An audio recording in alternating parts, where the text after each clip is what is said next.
आपने कभी इस विषय को सोचा है कि आपकी जिंदगी कौन चला रहा है? आप खुद चला रहे हैं या आपका भाग्य चला रहा है जो आपके कंट्रोल में नहीं है, या फिर भगवान चला रहे हैं जिसको हमने देखा नहीं, जिसको हमने जाना नहीं? कभी कभी लगता है कि जिंदगी सब कुछ हमारे हिसाब से है, सब कुछ हमारे हिसाब से चल रहा है, और कभी कभी लगता है कि ना, जिंदगी की डोर हमसे निकल गई है, हमारे हाथों से छूट गई है।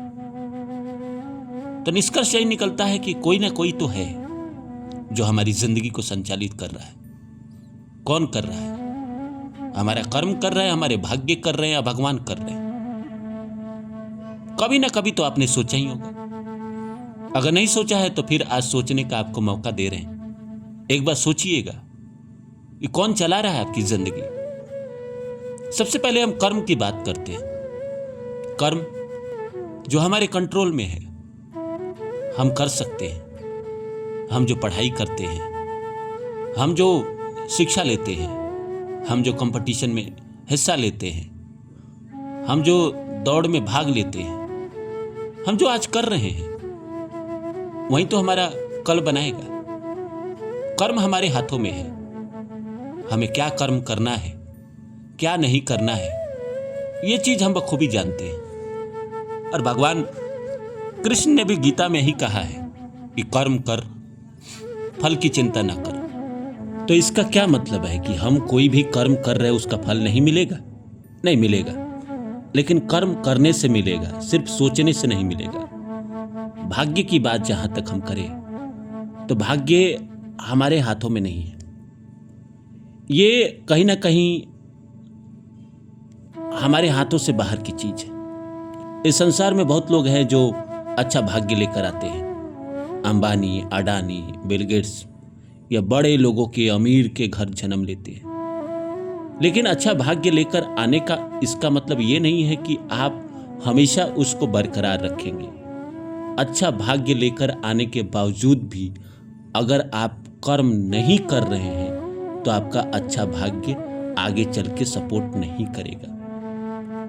मुकेश अंबानी के बेटे को आप देखिए, क्या भाग्य की कमी है, लेकिन आज तरह तरह की बातें मार्केट में होती है। क्या कमी है? अच्छे घर में जन्म लिया, भाग्य से सब कुछ चल रहा है, लेकिन कर्म है जो साथ नहीं देता है, और जिसकी वजह से स्टीयरिंग उनके हाथों में नहीं है। देखिए क्या है कि कर्म का अगर आपके पास साथ है और भाग्य थोड़ा कमजोर भी है, तो स्टीयरिंग आपके हाथों में है। रास्ता जो भाग्य है वो उबड़ खाबड़ आ सकता है, लेकिन अगर आपने स्टीयरिंग को पकड़े रखा है तो वो रास्ता पार कर जाएगा और फिर आपको स्मूथ रोड मिलेगा। तो कर्म भी जरूरी है और भाग्य भी जरूरी है। इन दोनों का मिलन जब होता है तो इंसान बुलेट ट्रेन की रफ्तार से जिंदगी में आगे बढ़ता है। और आखिरी बात करते हैं कि भगवान का रोल हमारी जिंदगी में क्या है। देखिए, भगवान को अगर आपको समझना है तो सीधा मैं बात करूंगा महाभारत का।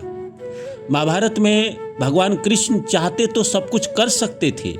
पूरे कौरव को एक सुदर्शन चक्र से वो खत्म कर सकते थे, पर उन्होंने नहीं किया।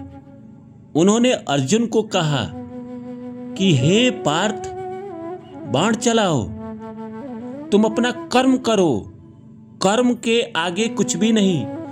वो चाहते तो 1 मिनट में महाभारत खत्म हो सकती थी, लेकिन उन्होंने नहीं किया। उन्होंने अर्जुन का सारथी बनना स्वीकार किया, पर कर्म अपने हाथों में नहीं लिया, प्रकृति को नहीं बदला, नियति को नहीं बदला। उन्होंने कहा कि मैं तुम्हें मार्गदर्शन देता हूं, मैं तुम्हें राह दिखाता हूं, मैं तुम्हें गीता बताता हूं, बाण तो तुम्ही को चलाना पड़ेगा। भगवान कृष्ण ने गीता पूरी अर्जुन को बताई, मार्ग बताया, कैसे क्या करना है ये बताया, लेकिन खुद तीर नहीं चलाया, तीर अर्जुन ने ही चलाया, कर्म अर्जुन ने ही किया। तो भगवान का रोल हमारी जिंदगी में मार्गदर्शन देने का है। तो अगर निष्कर्ष निकाले तो आप देखेंगे कि कर्म, भाग्य और भगवान तीनों का रोल हमारी जिंदगी में उतना ही है। कर्म भाग्य के बिना अधूरा है और कर्म और भाग्य भगवान के बिना अधूरा है। अगर हम कर्मठ है, मेहनती है, कर्म करना जानते हैं और भाग्य भी हमारा साथ है, लेकिन हमारे पास कोई गुरु नहीं है, कोई भगवान नहीं है, दिशा देने वाला नहीं है, तो हम कर्म ऐसी जगह करने लगेंगे जिसका कोई मोल नहीं रहेगा।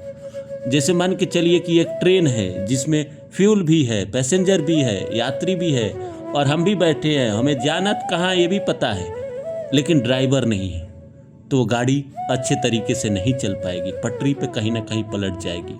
तो कर्म हमारा मेहनत है, पुरुषार्थ है, भाग्य हमारा कहीं ना कहीं सहयोगी है जो हमें अपॉर्चुनिटी देता है और सही मार्ग पे चलने का जो काम करते हैं हमारी ज़िंदगी में वो सिर्फ और सिर्फ ईश्वर करते हैं। और ईश्वर हमें तभी सही मार्ग दिखाते हैं जब उनका नाम जप करते हैं, उनसे प्रार्थना करते हैं, उनसे पुकार करते हैं कि वो हमें सही मार्ग पे लाए, सही जगह पे लेकर आए, सही मार्ग से ज़्यादा सही लोगों के बीच में लेकर आए।